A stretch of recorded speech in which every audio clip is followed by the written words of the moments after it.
Olá, meus caros alunos. Meu nome é Marcelo Neubauer, eu sou médico infectologista. Eu estou aqui para falar sobre o panorama atual do coronavírus no Brasil, em Goiás e em Anápolis. Eu queria agradecer inicialmente à Faculdade Anhanguera de Anápolis pelo convite e dizer que, pelos meus contatos que estão no último slide, eu estou à disposição para esclarecimento de quaisquer dúvidas. Eu vou compartilhar a tela com vocês.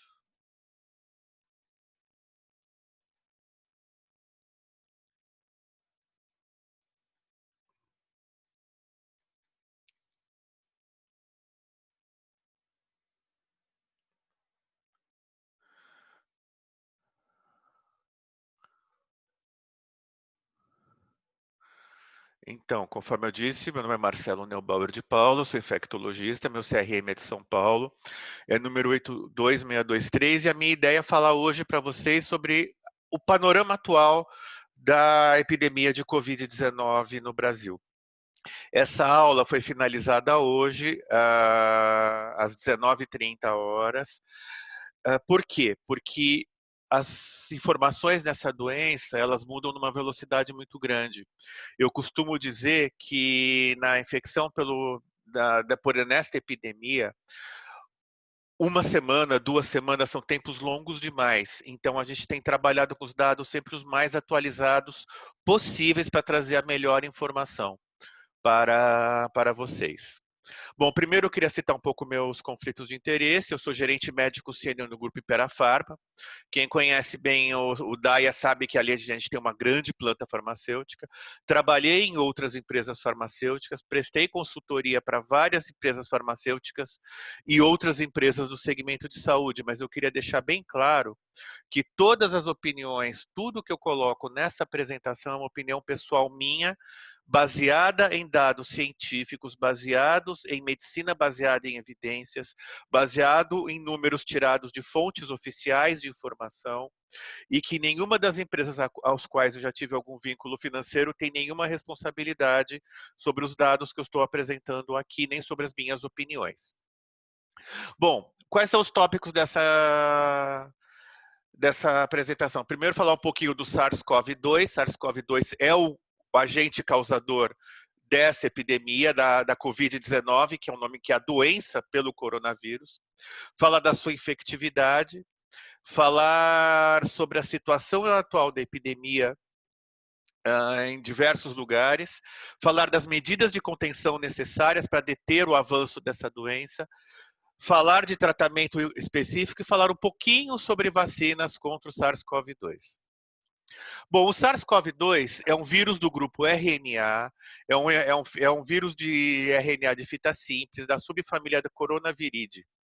Existem 4 grandes gêneros, o alfa, beta, delta e gama coronavírus, sendo que, para nós, os agentes mais importantes são na família do beta-coronavírus, incluindo o SARS-CoV-1, que fez a epidemia de SARS em 2008, o MERS-CoV, que fez a epidemia de MERS, que foi no Mediterrâneo, uns 2 ou 3 anos depois dessa epidemia gravíssima, porque apesar de terem sido poucos casos, foram um pouco mais de 800 casos, a mortalidade foi quase 50%, e o SARS-CoV-2, que é o vírus que provoca a epidemia atual.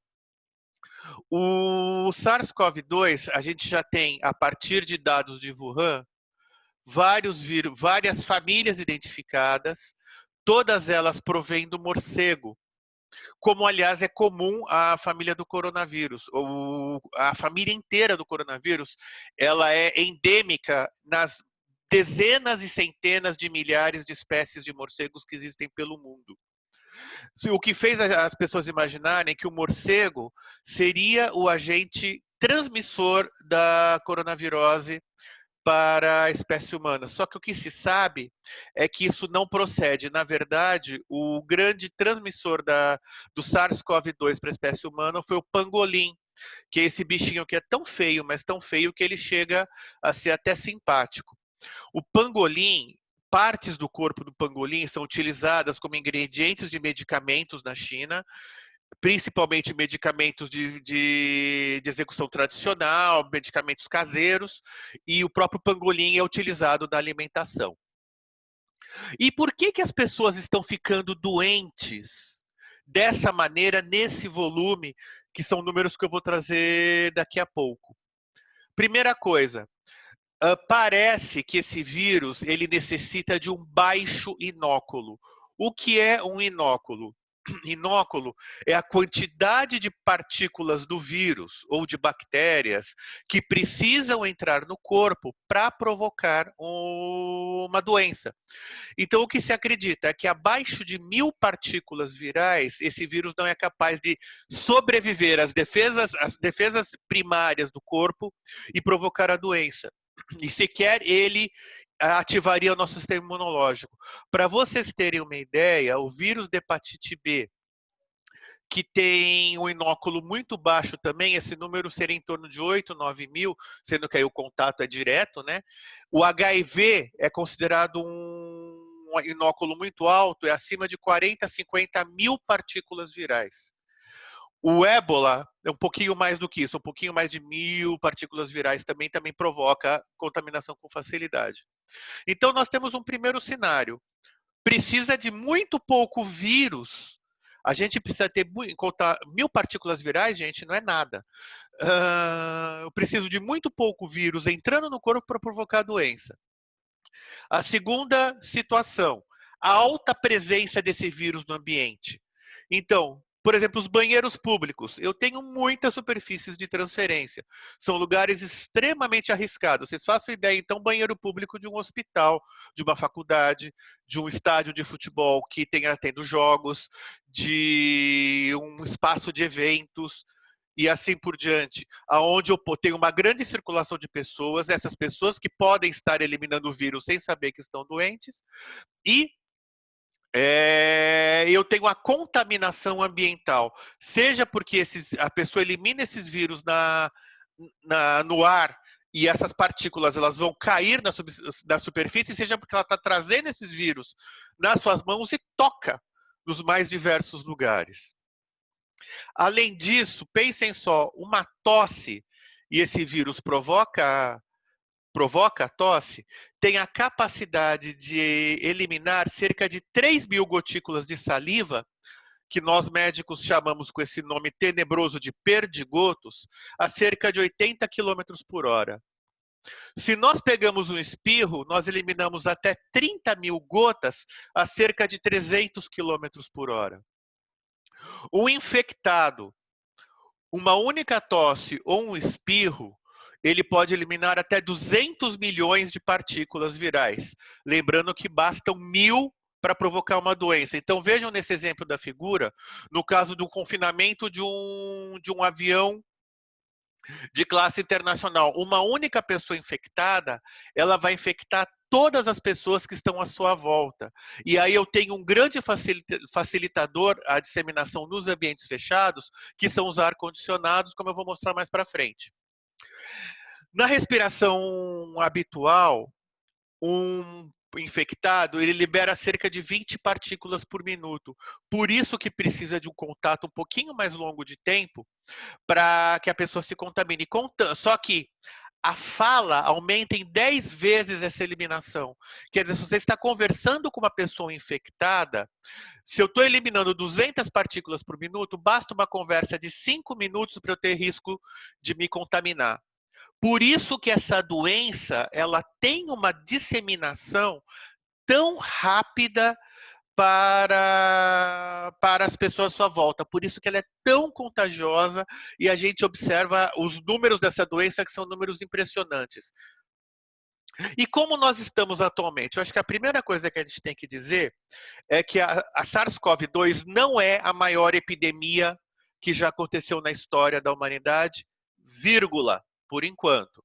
Nós ainda não podemos prever aonde ela vai chegar. Mas, com certeza, de longe, ela é a epidemia de disseminação mais rápida no planeta que se tem notícia. Se a gente considerar o termo epidemia, quer dizer, epidemia, uma grande quantidade de pessoas infectadas num curto espaço de tempo, a maior epidemia da história foi a peste negra, que atingiu a Europa no século XV. onde nós estamos falando aí de cerca de 200 milhões de mortos. Nós não temos certeza desses números porque naquele tempo a contagem populacional era muito mais imprecisa do que ela acontece, do que hoje em dia. Se nós considerarmos o termo pandemia, que é a disseminação planetária de uma infecção no período curto de tempo, a maior pandemia da história permanece sendo a gripe espanhola, do início do século XX, onde nós tivemos cerca de 60 milhões de mortos por todo o planeta. Só que essa pandemia, ela aconteceu em 3 grandes ondas no intervalo de alguns anos, sendo que na primeira onda foi decretado um lockdown, conteve-se a primeira onda. Quando se liberou desse lockdown, as pessoas rapidamente voltaram a se encontrar, provocou uma segunda onda muito maior que levou à disseminação planetária da doença. Vocês têm que se lembrar que naquela época as viagens de avião eram extremamente raras, eram extremamente restritas e as viagens transcontinentais eram basicamente feitas por navios. E como nós estamos hoje em relação ao SARS-CoV-2? Esses números são de hoje pela manhã, tá, gente? Olha, hoje pela manhã nós tínhamos 5.515.000 casos no mundo, sendo que o primeiro colocado é os Estados Unidos, o segundo colocado já é o Brasil com 374 mil casos. Esse print de tela eu tirei desse site, que é o site da Johns Hopkins University, um dos sites mais confiáveis em termos de informação global. Um outro site que eu gosto muito é o do Worldometer, que também é outro site muito confiável, muito atualizado. Hoje de manhã, os números, é claro, sempre são ligeiramente diferentes, porque eles atualizam em velocidades distintas e às vezes as fontes de informação são distintas, tá? Mas vejam que os números, apesar de eles serem diferentes, eles são extremamente coerentes. Normalmente o Worldometer, ele é o que atualiza mais rápido. Então nós estamos falando aí em 5.600.000 casos no mundo, 1.700.000 nos Estados Unidos, 376 mil no Brasil. O Brasil hoje conta com 23 mil óbitos por coronavírus e 153 mil recuperados. Notem o grande número de pacientes ainda com casos ativos. No Brasil, 200 mil. Por que isso acontece? Porque essa é uma doença de progressão muito demorada e por isso que o sistema de saúde acaba sofrendo um grande impacto. Nós temos hoje diversos estados no Brasil que estão à beira do colapso, principalmente no norte e no nordeste. O painel brasileiro de coronavírus, que é o painel do Ministério da Saúde, também um painel muito bom, que mostra números também bastante coerentes. Vejam que os números batem com os números do Johns Hopkins, mostrando também um alto número de casos. Tá? Esses são os 3 melhores portais para se ter números atualizados, para se ter informações coerentes, para se ter informações adequadas. Dentro de cada um desses portais, você encontra links para os melhores centros de informação com as demais informações sobre prevenção, sobre os riscos, sobre tudo o que está acontecendo com essa pandemia. Bom, o Brasil, quando a gente observa a curva de casos brasileiros, de casos acumulados no Brasil, que é esse o primeiro gráfico aí em cima à esquerda, o que nós vemos são uma curva que é claramente exponencial.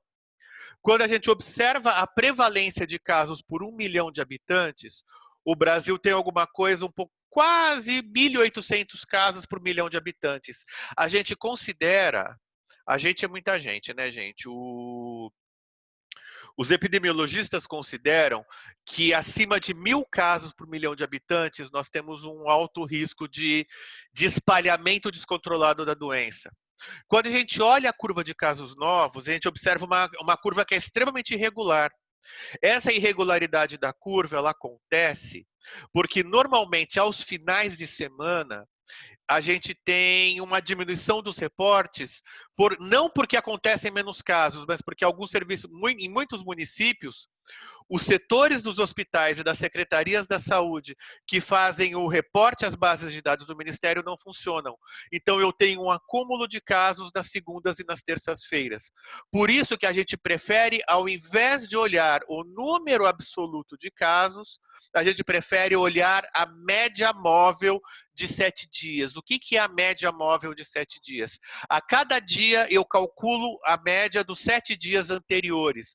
Com isso eu consigo observar melhor as curvas de tendência dessa doença e que mostra que realmente é uma tendência uniforme de aumento do número de casos.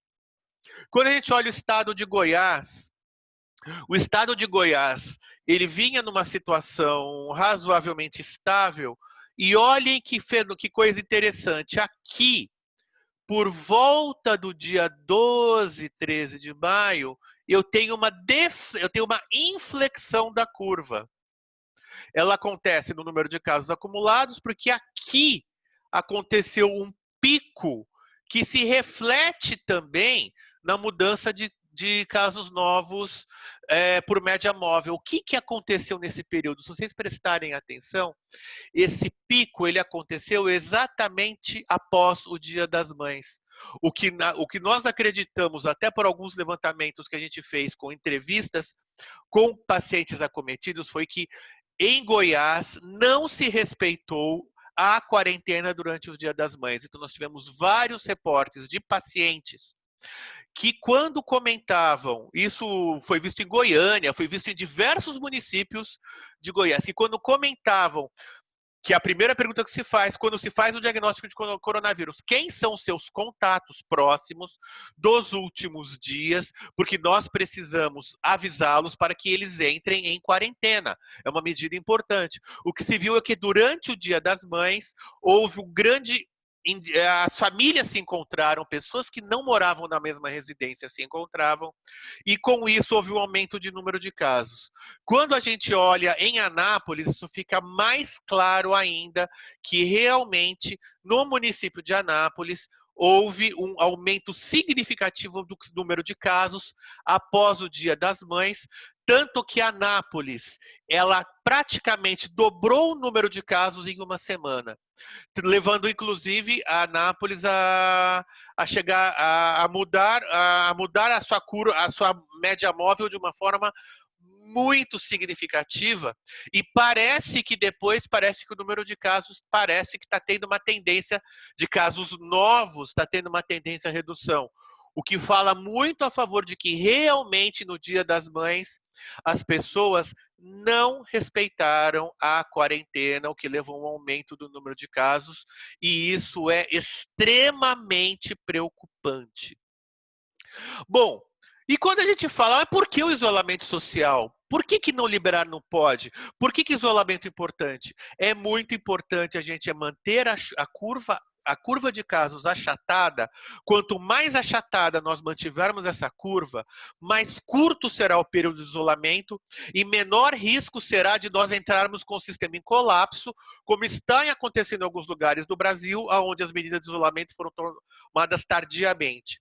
Ah, mas isolamento social é importante? Eu vou trazer alguns exemplos aqui. Primeiro, vejam a curva da Suécia. A Suécia, ela não entrou com medidas de isolamento, ela tem uma curva ascendente. É um país pequeno, tá, gente? É um país que tem uma população de 10 milhões de habitantes, isso é menor do que a cidade de São Paulo. E ela está batendo aí 30 e tantos mil casos, enquanto a Noruega, que é um país muito menor, é um país que é o menor que tem metade do tamanho, teve apenas 8 mil casos no período, porque a Noruega entrou com medidas rigorosas de isolamento muito precocemente. Estamos falando de dois países com população pequena, ok, mas dois países de clima muito parecido, são dois países próximos, são dois países localizados na península da Escandinávia, no norte da Europa, enquanto um país ele teve 3 mil casos por milhão, o outro país teve 1.500 casos por milhão. Enquanto um país teve 389 mortes por milhão, o outro país teve 43 mortes por milhão. Se isso não é uma medida de que o isolamento fez uma diferença. Ah, mas é um exemplo só, é um lugar de clima frio, esse vírus não gosta de calor. Eu ouvia muito isso no começo do ano, tá, gente? Aí a gente vê a situação no Nordeste Amazônia, fica muito claro, atual no Nordeste Amazônia, fica muito claro que para esse vírus o clima pouco importa. Vamos pegar alguns exemplos brasileiros, então. Vamos pegar alguns exemplos brasileiros, então. Belo Horizonte. Vejam a quantidade de casos acumulados durante o período. Belo Horizonte começou um projeto de quarentena muito rigoroso e foi muito, muito, muito respeitado pela sua população. Já São Paulo. Olha a quantidade de casos. São Paulo, eu posso falar isso porque eu estou em São Paulo. Apesar das medidas governamentais sérias, a população não respeitou os níveis de isolamento. O resultado é que São Paulo está vivendo um número de casos que é incomparavelmente maior. Belo Horizonte não é uma cidade tão menor assim do que São Paulo. Olha esse outro exemplo. Isso aqui é um restaurante na China. Esse é um restaurante que fica localizado num salão de 5 por 6 metros. Aqui eu tenho um ar-condicionado que faz esse fluxo de ar. É um ambiente fechado. Numa determinada noite, eu recebi restaurante com lotação completa. Cada bolinha é uma pessoa. E vejam essas pessoas aqui nessas determinadas mesas. Essa pessoa aqui, no dia seguinte, começou a desenvolver sintomas de coronavírus. A gente sabe que a pessoa começa a ser contagiosa antes de desenvolver sintomas. Aí, todas essas pessoas aqui começaram a apresentar sintomas da doença num período de 3 a 13 dias após a primeira pessoa. E vejam como o ar-condicionado, porque ele é um fator de confinamento, fez com que esse vírus circulasse e todas essas pessoas se contaminaram. Eu posso citar esse exemplo dessa empresa de telemarketing também na China.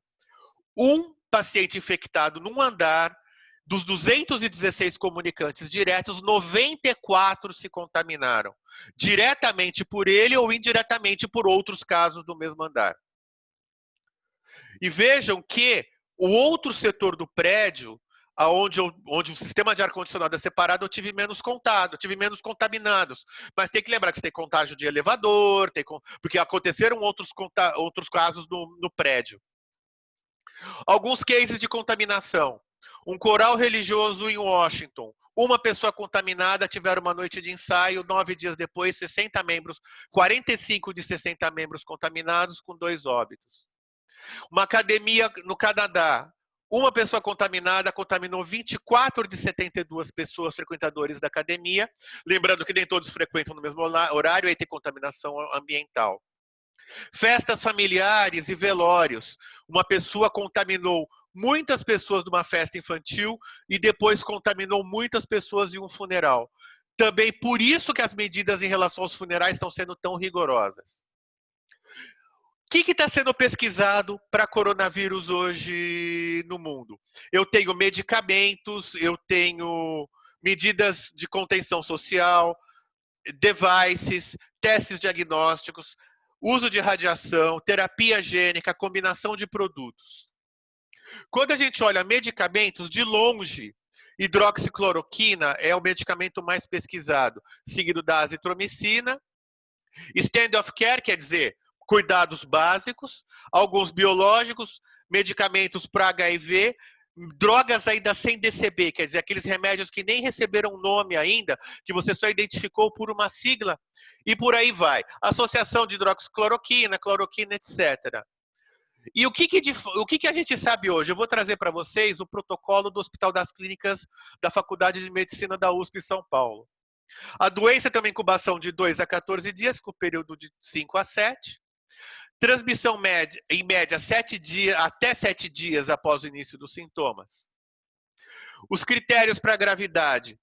Então, a frequência respiratória alta, a saturação de oxigênio baixa são critérios de internação. Se não melhorar a saturação com oxigênio, se tiver hipotensão, alteração do enchimento capilar, quer dizer, o tempo que demora para, quando você pressiona o dedo voltar a ficar vermelho, alteração do nível de consciência ou redução do volume urinário é critério de internação em terapia intensiva.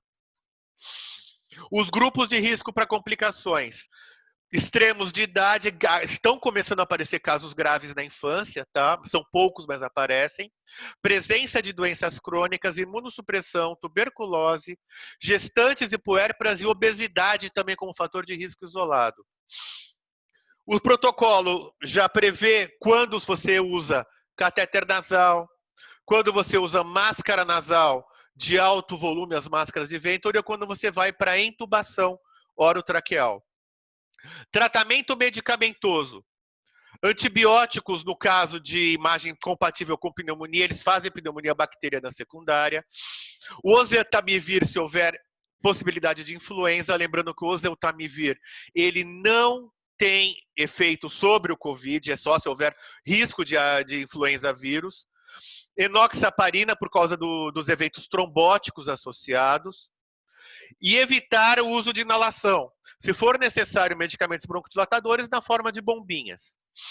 Tratamento medicamentoso, hidroxicloroquina, não tem evidência para uso a despeito do que diga o Ministério da Saúde. Ela não é recomendada por nenhum centro sério de pesquisa, exceto em estudos clínicos, e a própria Organização Mundial da Saúde está pedindo para que os estudos sejam suspensos, porque além de não melhorar o quadro do paciente, parece estar associado com aumento do risco de morte.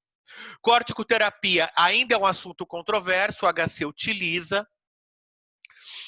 O consenso da Sociedade de Medicina Intensiva Brasileira, hidroxicloroquina a recomendação é contra o uso. A associação da hidroxicloroquina com a azitromicina também contra o uso. O lopinavir, ritonavir, associação contra o uso. O oseltamivir é contra o uso, exceto se houver uma evidência forte de presença de influenza vírus e assim por diante. Quem quiser depois, entre em contato comigo pelos contatos que eu estou deixando aqui e eu me proponho a compartilhar essa apresentação. Eu queria mais uma vez agradecer o convite da Faculdade Anhanguera de Anápolis, dizer que eu estou à disposição para qualquer esclarecimento.